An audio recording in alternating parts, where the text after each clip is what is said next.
gudoomiyaha degmada dila aadan cismaan sidii gudoomiye ku-xigeenka degmadaasi cabdilaahi saxardiid xuseen taliyaha saldhigga booliska ee degmada dila aydiid cali warfaa oo warbaahinta ugu warameeyay dowladda hoose ee degmadaasi ayaa markii ugu horeysay ka hadlay wararka sheegaya inay bariga gobolka awdal ay ka bilaabmeen jabhad taasoo ay sheegeen inay arrintaasi ay wakhtigan ay haba yaraatee ayna jirin mas-uuliyiintaasi oo arrimahaas iyo arrimo kale ka hadlayana wax hadladoodii ka mid ahaa halkan waxaa jiray beryahanba hawl la isdhex waday oo la leeyahay jabhad baa la dejiyay dilaac jabhadaasi la dejiyey waxaan ka jiraana oo dila joogaa ma jiro laakiin wax jiro oo degmada ka jira oo waxaa la sheegay jira ma jiro inta tuulo tahay waan soo maray inta tuulo waxaa joogta hayrtuulayaasha mar walba waan wada hadalnaa dee meel kasta waan marnay intaa degmadu tahay wax kala qarinaya maaha dee hor meel rag lagu ururiyo jabhadi joogto cid walba way sheegaysaa islaanta xaabada guranaysa ka dhuxusha guraya ka xoolaha eegaya mid walba uu arki lahaa laakiin se waxaasi waxba kama jiraan waxaa nabad baan ku joognaa amni baan ku joognaa waxaan u sheegaynaa dowladda ama madaxweynaha ka yahay muuse biixi cabdi madaxweyne ku-xigeenka dhulkaa lagu sheegaya dowladda dee amniga wasiirka arrimaha gudaha dhammaantood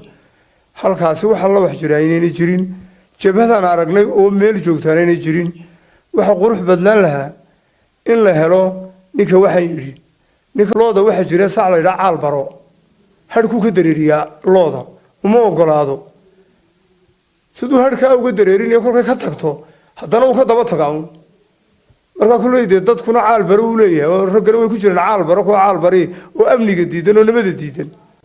kormeer baan samaynay annaga oo ku wada soconna saddexdan mas-uuliyiinta ee degmada ugu sarreeya annaga oo baadigoob ku jirna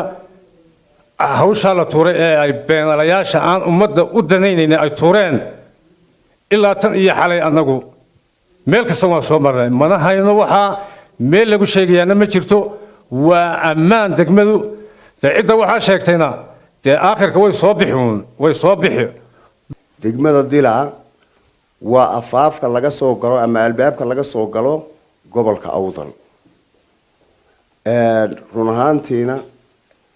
sheekadan ku tiri kuteentii intay timiday amaana soo gaadhay kormeer badan baan samaynay dila iyo inta hoos timaada waxa weeye nabadgelyadeedu waa 100% waxaa kaloon hubaa shacabka reer dilaad hadday yihiin duqeyda dhalinyarada haweenka culimaadiinka dhammaantood waxay diyaar u yihiin oo garab taagan yihiin nabadgelyada in la adkeeyo geesta kale ciidamada ammaanka ayaa xabsiga u taxaabay 3 xildhibaan oo ka tirsan golaha deegaanka ee degmada Boorama isla markaasina laga soo doortay deegaanada bariga magaalada Boorama kuwaasi oo la sheegay in loo xidhxidhay arrimaha la xiriira wararka sheegaya in jabhadi ka dilaacday deegaanada bariga gobolka Awdal siday arrintaas ay noo xaqiijiyeen eeladii qaraabada xildhibaanadaasi oo aan la xidhiidhnay maxamed xasan ismaashad bira telefishinka Ariel magaalada Boorama.